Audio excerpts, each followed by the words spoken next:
இந்த 4 ஸ்டெப் மட்டும் ஃபாலோ பண்ணுங்க. உங்க மேக்கப்ப டான்ஸர் ப்ரூஃபா, ஸ்வெட் ப்ரூஃபா மாத்திருங்க.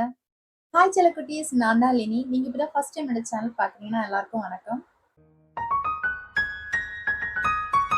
இன்னைக்கு என்னோட பர்த்டே. என்னோட பர்த்டேக்கு நான் ரெடி ஆகும்போது எனக்கு ஒரு ஸ்வெட் ப்ரூஃப் மேக்கப் தான் தேவைப்பட்டுச்சு. ஏற்கனவே நான் இது ஒரு தடவ ட்ரை பண்ணியிருக்கேன். ஸோ அன்னைக்கு நான் நல்லாவே ஒர்க் ஆச்சு. அதுவே இன்னைக்கு ட்ரை பண்ணி அத வீடியோவா எடுத்துக்கலாம். ஸோ உங்களுக்கு அது யூஸ் ஆகும்னு தோணுச்சு. ஸோ இந்த 4 ஸ்டெப்ப மறக்காம ஃபாலோ பண்ணுங்க. உங்க மேக்கப் வந்து ஸ்வெட் ப்ரூஃபா, வாட்டர் ப்ரூஃபா, ட்ரான்ஸ்ஃபர் ப்ரூஃபா, புல்லட் ப்ரூஃபா கூட ஸ்டே ஆகுறத நீங்களே பாருங்க. இதுதான் என்னோட பர்த்டே அவுட்ஃபிட். புடவ தான். ஊர்ல எடுத்தது தான். இப்போ ஊருக்கு போயிருந்தனால அப்போ எடுத்தது தான். ஸோ ஒன் டே சாட்டர்டே வந்து எடுத்தேன். சண்டே வந்து ஸ்டிச் பண்ண குடுத்துட்டு, மண்டே வந்து ட்ரெஸ்ஸை வாங்கிட்டு வந்துட்டேன். ஆக்சுவலாக ஊரில் ஸ்டிச் பண்ணணும். அந்த அக்கா வந்து கரெக்டான ஃபிட்டில் வந்து எனக்கு ஏற்றது மாதிரி ஸ்டிச் பண்ணி கொடுப்பாங்க. ஸோ அவசர அவசரமாக ஊர்லேயே நான் எடுத்துகிட்டே வந்துட்டேன் இந்த ட்ரெஸ்ஸை. ஓகே, இப்போ இந்த 4 சிம்பிள் ஸ்டெப்பை வந்து ஃபாலோ பண்ண போகிறோம். இந்த 4 சிம்பிள் ஸ்டெப்பால தான் உங்கள் மேக்கப் வந்து லாங் லாஸ்டிங் டேம் வச்சுக்கலாம், இல்லை ஸ்வெட் ப்ரூஃப் டேம்னு வச்சுக்கலாம், வாட்டர் ப்ரூஃப்னு வச்சுக்கலாம், இப்போ வந்து புல்லட் ப்ரூஃப் கூட சொல்கிறாங்க. இப்படி எந்த டேம் வேணாலும் வச்சுக்கலாம். இந்த 4 சிம்பிள் ஸ்டெப் மட்டும் நீங்கள் ஃபாலோ பண்ணிக்கோங்க. ஃபர்ஸ்ட் ஸ்டெப் வந்து மாய்ஸ்சரைசர் தான். மாய்ஸ்சரைசர்னு சொன்னதுமே ஏதோ ஒரு கையில் கிடைக்கிற மாய்ஸ்சரைசர்லாம் எடுத்து அப்ளை பண்ணிட்டு இருக்காதீங்க. ஃபர்ஸ்ட் உங்கள் ஸ்கின் டைப் தெரிஞ்சுக்கோங்க. உங்கள் ஸ்கின் டைப்புக்கு ஏற்றது மாதிரியான மாய்ஸ்சரைசர் அப்ளை பண்ணிக்கோங்க. இப்போ வந்து மாய்ஸ்சரைசர் இந்த நியூட்ரிஜினா, பாண்ட்ஸ் இதெல்லாம் எடுத்தீங்கன்னா எல்லா ஸ்கின் டைப்பும் செட் ஆகிற மாதிரி தான் சொல்றாங்க. ஸோ அதை நீங்க வேணா ட்ரை பண்ணிக்கோங்க. நான் இங்க பாண்ட்ஸோட மாய்ஸ்சரைசர் தான் எடுத்துக்கிறேன். மாய்ஸ்சரைசர் அப்ளை பண்ணும்போது ஒரு விஷயத்த நல்லா ஞாபகத்துல வச்சுக்கோங்க. நீங்க எவ்வளவு தூரம் டைம் ஸ்பெண்ட் பண்ணி ஸ்கின்னை வந்து ப்ரெப் பண்றீங்களோ அதுக்கேற்ற மாதிரி தான் உங்க மேக்கப் வந்து லாங் லாஸ்டிங்காவோ இல்லை டிரான்ஸ்ஃபர் ப்ரூஃபாவோ இருக்க போகுது. ஸோ எதுனாலும் சரி, எந்த ப்ராடக்ட் அப்ளை பண்ணாலும் ஒரு ஃபியூ செகண்ட்ஸ் வந்து டைம் கொடுத்து உங்க ஸ்கின்குள்ள பெனிட்ரேட் ஆகுற மாதிரி ஜென்ரலா மசாஜ் பண்ணிக்கோங்க. இல்லைன்னா டிஸ்டர்ப் பண்ணாம அப்படியே விட்டுருங்க. மாய்ஸ்சரைசர் யூஸ் பண்ணதுக்கு அப்புறம் எடுக்கிற செகண்ட் ப்ராடக்ட் பார்த்தீங்கன்னா ஒரு லூஸ் பவுடர் தான். நான் இங்கே மேப்ளினோட லூஸ் பவுடர் தான் எடுத்துக்கிறேன். என்னோட ஷேட் பார்த்தீங்கன்னா மீடியம்ல வந்து 25. இதே மாதிரி உங்களோட ஸ்கின் டோனுக்கு ஏற்றது மாதிரி தான் நீங்கள் லூஸ் பவுடர் வந்து செலக்ட் பண்ணணும். ஃபேரா இருக்கிறவங்க ஃபேரா அந்த மாதிரி ஸ்கின் டோனுக்கு ஏற்ற மாதிரி வந்து லூஸ் பவுடர் செலக்ட் பண்ணிக்கோங்க. இல்லை மீடியம்ல இருக்கவங்க மீடியம் ஸ்கின் டோனுக்கு ஏற்ற மாதிரி வந்து லூஸ் பவுடர், அப்புறம் வந்து டீப் ஸ்கின் டோன்ல இருக்கவங்க அதுக்கேற்ற மாதிரி வந்து லூஸ் பவுடர் மாத்தி மாத்தி போட்டீங்கன்னா கண்டிப்பா வந்து உங்களோட மேக்கப் வந்து லாங் லாஸ்டிங்கா இருக்க போறது கிடையாது. ஸோ அந்த விஷயத்த மட்டும் நீங்க கவனமா ஞாபகத்துல வச்சுக்கோங்க.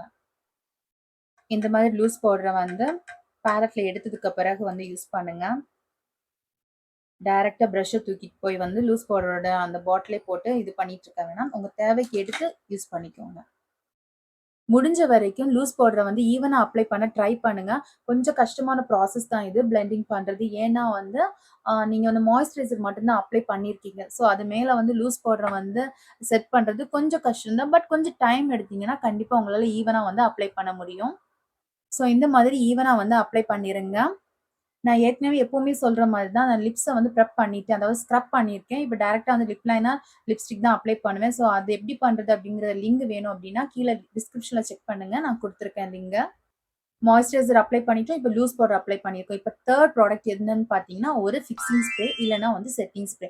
என்ன கேட்டிங்கன்னா பெஸ்ட் வந்து ஃபிக்ஸிங் ஸ்ப்ரே தான் சொல்வேன். நான் இங்க வந்து மேக்கப் ரெவல்யூஷனோட ஃபிக்ஸிங் ஸ்ப்ரே எடுத்துக்கிறேன். இல்லை உங்கள்ட்ட வேற ஏதாவது ஃபிக்ஸிங் ஸ்ப்ரே இருக்கு அப்படின்னா நீங்க அதை யூஸ் பண்ணிக்கலாம். தாராளமா இந்த ப்ராடக்ட் தான் யூஸ் பண்ணணும் அப்படிலாம் எதுவும் கிடையாது. கண்டிப்பா ஒரு ஃபிக்ஸிங் ஸ்ப்ரேயா இருந்துச்சுன்னா அது பெஸ்ட் செட்டிங் ஸ்ப்ரேயை விட. எப்பவுமே ஒரு விஷயத்த நல்லா ஞாபகத்துல வச்சுக்கோங்க. ஃபிக்ஸிங் ஸ்ப்ரே அப்ளை பண்றீங்களா, செட்டிங் ஸ்ப்ரே அப்ளை பண்றீங்க, இப்படி எத அப்ளை பண்றதா இருந்தாலும் க்ளோஸ் யுவர் ஐஸ். தயவு செஞ்சு உங்க கண்ணை க்ளோஸ் பண்ணதுக்கு பிறகு வந்து நீங்க வந்து ஃபிக்ஸிங் ஸ்ப்ரே வந்து ஸ்ப்ரே பண்ணிக்கோங்க. ஸோ தேட்ஸ் இட், அவ்வளோதான். இப்படியே செட்டிங் ஸ்ப்ரே வந்து இந்த மாதிரி ஸ்ப்ரே பண்ணதுக்கு அப்புறம் ஃபியூ செகண்ட்ஸ் தயவு செஞ்சு எந்த டிஸ்டர்ப் பண்ணாம அப்படியே விட்டுருங்க. செட்டிங் ஸ்ப்ரே அப்ளை பண்ணதுக்கு பிறகு வந்து கையால ஒத்தடம் கொடுக்கறது, டிஷ்யூ பேப்பரால ப்ரெஸ் பண்றது இப்படிலாம் எதுவும் வேணாம். ஜஸ்ட் லீவ் பண்ணுங்க. அப்படியே லீவ் பண்ணுங்க. அதுவாவே செட் ஆயிரும். அதுவாவே வந்து ட்ரை ஆயிரும். அது வரைக்கும் நீங்க வந்து எந்த டிஸ்டர்ப் மட்டும் பண்ணாம இருந்துருங்க. நம்ம தேர்ட் ப்ராடக்டான ஃபிக்ஸிங் ஸ்ப்ரே வந்து ட்ரை ஆனதுக்கப்புறம், அதாவது செட் ஆனதுக்கப்புறம் நம்ம ஃபோர்த் ப்ராடக்ட் தான் எடுக்க போகிறோம். ப்ராடக்ட் என்னன்னு பார்த்தீங்கன்னா ஒரு ப்ரைமர் தான். நான் இங்கே வாட்டர் பேஸ்ட் ப்ரைமர் தான் எடுத்திருக்கேன். அதாவது ஸ்மாஷ் பாக்ஸோட வாட்டர் பேஸ்ட் ப்ரைமர் தான். ஏன் வாட்டர் பேஸ்ட் ப்ரைமர் எடுத்திருக்கேன் அப்படின்னு பார்த்தீங்கன்னா, இப்போ நீங்கள் க்ரீம் பேஸ்ட் ப்ரைமர் எடுக்கிறீங்கன்னா, க்ரீமை நம்ம எப்படி அப்ளை பண்ணுவோம், இந்த மாதிரி ஒன்றே வந்து தேய்ச்சி தான் அப்ளை பண்ணுவோம். தேய்க்கும் போது என்ன ஆகும்னா மாய்ஸ்சரைசர் நீங்கிறதுக்கு வாய்ப்பு இருக்கு, லூஸ் பவுடர் நீங்கிறதுக்கு வாய்ப்பு இருக்கு. ஸ்ப்ரே ஆக்சுவலி செட் ஆயிருந்தாலும் நம்ம இந்த மாதிரி பண்ணும்போது எல்லாமே மூவ் ஆகுறதுக்கான வாய்ப்புகள் அதிகமா இருக்கு.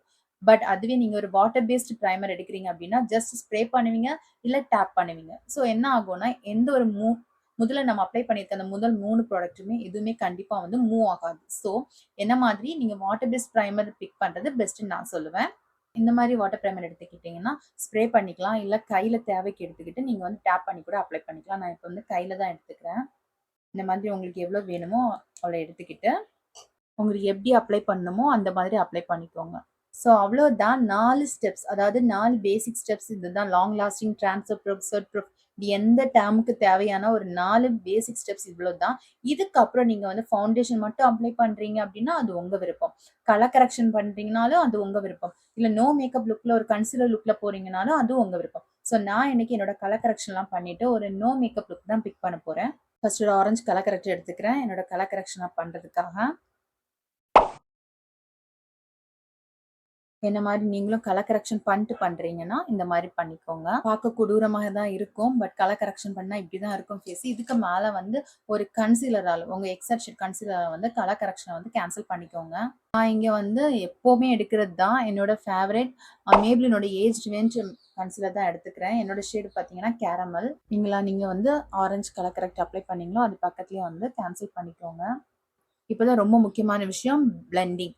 அதாவது நீங்க எவ்வளவுதான் ப்ராடக்ட் என்னதான் அப்ளை பண்ணியிருந்தாலும் உங்க பிளெண்டிங்ல தான் வந்து உங்க மேக்கப் வந்து ஃபிக்ஸ் ஆக போகுது. அவ்வளோதான் கலர் கரெக்ஷன் பண்ணியாச்சு. ஒரு விஷயம் நல்லா ஞாபகத்துல வச்சுக்கோங்க. கலர் கரெக்ஷன் பண்ணதுக்கு அப்புறம் நீங்க ஃபவுண்டேஷன் அப்ளை பண்ண போறீங்கன்னா, ஜஸ்ட் இத வந்து ஒரு காம்பேக்ட் பவுடர்ல செட் பண்ணதுக்கு அப்புறம் வந்து ஃபவுண்டேஷன் அப்ளை பண்ணுங்க. இல்ல நாங்க ஃபவுண்டேஷன் அப்ளை பண்ணல, ஒரு நோ மேக்கப் லுக் தான் பண்ண போறீங்க அப்படின்னா, என்ன மாரி டைரக்ட்டா மிச்சம் இருக்கிற இடத்துலலாம் வந்து கன்சீலர் அப்ளை பண்ணி வந்து லுக்க வந்து கம்ப்ளீட் பண்ணிக்கோங்க. ஸோ அத மட்டும் ஞாபகத்துல வச்சுக்கோங்க. டைரக்ட்டா ஃபவுண்டேஷன் போறீங்கன்னா, கண்டிப்பா வந்து காம்பேக்ட் பவுடரால செட் பண்ணணும். டைரக்ட்டா கன்சீலர் போறீங்கன்னா, கண்டிப்பா வந்து நீங்க அத செட் பண்ண வேணாம். லாஸ்ட்டா வந்து செட் பண்ணிக்கலாம். ரிமைனிங் எந்த பிளேஸ்லலாம் வந்து எந்த ப்ராடக்ட்டும் அப்ளை பண்ணலையோ, அந்த இடத்துலலாம் வந்து கன்சீலர் அப்ளை பண்ணி வந்து லுக்க வந்து கம்ப்ளீட் பண்ணிக்கிறேன். சேம் பிரஷ் தான் எடுத்துக்கிறேன். அதாவது கன்சீல் பண்றதுக்கு யூஸ் பண்ண சேம் பிரஷ் தான். பட் கொஞ்சமா வந்து வைப் பண்ணிக்கோங்க. ஒரு டிஷ்யூ பேப்பர்ல வந்து லைட்டா வைப் பண்ணிட்டு நீங்க வந்து பிளெண்டிங் ஸ்டார்ட் பண்ணிக்கோங்க. ஸோ அவ்வளோதான். இப்போ இதுக்கு மேல வந்து காம்பேக்ட் பவுடர் அப்ளை பண்ணணும். ஆக்சுவலா என்னோட புடவையில இருந்த வந்து ஜம்கி ஒர்க், அதாவது அந்த ஜிகினா மாதிரி ஒண்ணு இருக்கும்ல, அது ஃபேஸ் ஃபுல்லாவே அங்கங்க வந்து ஒட்டிக்கிட்டு இருக்கு. ஸோ இதுக்கு மேல வந்து காம்பேக்ட் பவுடரால நீங்க செட் பண்ணிக்கோங்க. நாங்க மேப்ளினோட ஃபிட்மிலேருந்து நான் மேப்ளின் ஃபிட்மிலேருந்து ஷேட் 330 டாஃபி தான் காம்பேக்ட் பவுடர் எடுத்திருக்கேன். கொஞ்சம் அதிகமாவே காம்பேக்ட் பவுடர் அப்ளை பண்ணிக்கோங்க உங்க கன்சீலரை லாக் பண்றதுக்கு. ஏன்னா, இதுக்கப்புறம் நீங்க நெறைய தடவ வந்து உங்க ஃபேஸ்ல வந்து நீங்க கை வைப்பீங்க. அதாவது eyeliner, Kajal, mascara, eye shadow, blush இப்படி எது அப்ளை பண்றதா இருந்தாலும் கை கண்டிப்பா வந்து ஃபேஸ்ல பட்டுட்டே இருக்கும். ஸோ கொஞ்சம் நீங்க ப்ராடக்ட் எக்ஸ்ட்ராவா அப்ளை பண்ணும்போது, ஃபைனல் ஃபினிஷ் பண்ணும்போது கண்டிப்பா கரெக்ட்டா செட்டா இருக்கும். எக்ஸ்ட்ரா ப்ராடக்ட்லாம் கொஞ்சம் ரிமூவ் ஆயிருக்கும். ஸோ அதுக்கேத்த மாரி அப்ளை பண்ணி செட் பண்ணிக்கோங்க. இந்த மாரி நல்லா ஈவனா எக்ஸ்ட்ராவாவே அப்ளை பண்ணிக்கோங்க. இதுக்கப்புறம் உங்க சாய்ஸ் தான். உங்களுக்கு எப்படி வேணுமோ பிரான்சர் பண்றீங்க, காண்டரிங் பண்றீங்க, ஹைலைட் அப்ளை பண்றீங்க, எதுனாலும் உங்க விருப்பம் தான். நான் ஒரு ஜஸ்ட் அது வந்து சிம்பிளா ஒரு பிளஷ் அப்ளை பண்ணிட்டு, அந்த பிளஷ்லேருந்தே வந்து ஐ ஷேடோ அப்ளை பண்ணிட்டு, காஜல், மஸ்காரா இதோட முடிச்சுக்கலாம்னு நெனைக்கிறேன். ஸோ வந்து இப்போ பிளஷ் அப்ளை பண்ணிக்கலாம். இந்த பேலட் பார்த்தீங்கன்னா, மேக்கப் ரெவல்யூஷனோட பிளஷ் பேலட் தான். ட்ரஸ்ட் மீ, பிரைடுக்கு அப்ளை பண்றதுக்கும் சரி, நம்ம பர்சனல் யூஸ்க்கும் சரி, முக்கியமா பிரைடுக்கு அப்ளை பண்றதுன்னு பார்த்தீங்கன்னா, பெஸ்ட் பேலட் தான் இந்த பேலட் சொல்லுவேன். இதுல 2 ஷேட்ல வந்து ஹைலைட்டரும் இருக்கும். 6 ஷேட்ல வந்து பிளஷ்ஷும் இருக்கும். ஸோ உங்களுக்கு எல்லா காஸ்டியூமுக்கும் சரி, அவங்க லுக் கம்ப்ளீட் பண்றது கண்டிப்பா உங்களுக்கு இந்த பிளஷ் பேலட் இருந்துச்சுன்னா கண்டிப்பா உங்களுக்கு யூஸ் ஆகும்.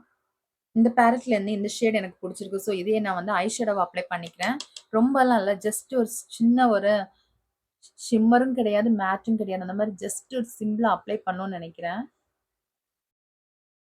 ஐ ஷேடோ அப்ளை பண்ணியிருக்கேன்னு எனக்கு மட்டும் தெரிஞ்சா போதும். அந்த மாதிரி. இந்த 2 ஷேடையும் தான் அப்படியே மிக்ஸ் மேட்ச் பண்ணி நான் பிளஷ்ஷாவும் அப்ளை பண்ணிக்கிறேன். நல்லா ஸ்மைல் பண்ணிக்கோங்க. ஸ்மைல் பண்ணிட்டு பிளஷ் அப்ளை பண்ணிக்கோங்க.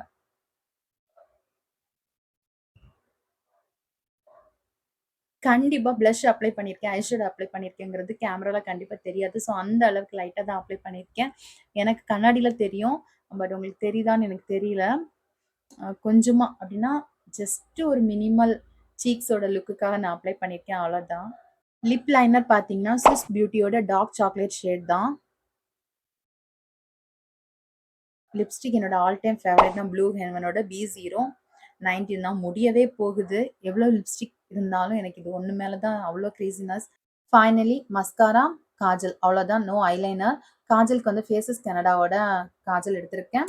அண்ட் மஸ்காரா வந்து எப்பவுமே மேப்ளினோட க்ளோசல் தான். ஸோ அவ்வளோதான். லுக் வந்து கம்ப்ளீட் ஆகிரும். ஒரு பொட்டு மட்டும் வச்சிட்டோம்னா. ஸோ அவ்வளோதான் லுக் வந்து கம்ப்ளீட் ஆகிருச்சு. இந்த லுக் வந்து லாங் லாஸ்டிங்கா இருக்கா இல்லையா அப்படிங்கிறத நீங்களும் ட்ரை பண்ணி பார்த்துட்டு எனக்கு கமெண்ட் செக்ஷன்ல சொல்லுங்க. எனக்கு வந்து லாங் லாஸ்டிங்கா இருக்கு அப்படிங்கிறத நான் வந்து கன்ஃபார்ம் பண்ணிட்டு தான் இது வந்து வீடியோவா எடுக்கலாம் அப்படின்னு முடிவு பண்ணேன். ஸோ நான் இப்போ வந்து காஸ்டியூம் சேஞ்ச் பண்ணிட்டு வந்துடுறேன். நீங்களும் கண்டிப்பா இது வந்து லுக்க வந்து ட்ரை பண்ணுங்க. ட்ரை பண்ணி கமெண்ட் செக்ஷன்ல மறக்காம கண்டிப்பா சொல்லுங்க. ஸோ இதுதான் ஃபைனல் லுக். இந்த லுக் உங்களுக்கு பிடிச்சிருக்குன்னு நினைக்கிறேன். நான் சொன்னது மாதிரி அந்த 4 ஸ்டெப் ஃபாலோ பண்ணதுக்கப்புறம் உங்க மேக்கப் வந்து அப்ளை பண்ணுங்க.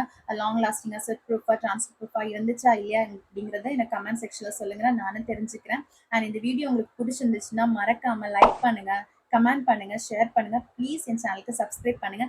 நிறைய பேர் பார்க்குறீங்க, பட் சப்ஸ்கிரைப் பண்ணாம தான் பார்க்குறீங்க. ப்ளீஸ் உங்க சப்போர்ட் எனக்கு வேணும். ஸோ சப்ஸ்கிரைப் பண்ணதுக்கப்புறம் பாருங்க. அண்ட் நிறைய பேரும் வந்து விஷஸ் பண்ணியிருந்தீங்க. யாராவது நான் விட்டு போச்சு அப்படின்னா மன்னிச்சிடுங்க. அண்ட் எல்லாரோட விஷஸ்க்கும் ரொம்ப ரொம்ப ரொம்ப தேங்க்யூ. அண்ட் அடுத்த வீடியோல பார்க்கலாம். பாய் செல்லகுட்டீஸ்.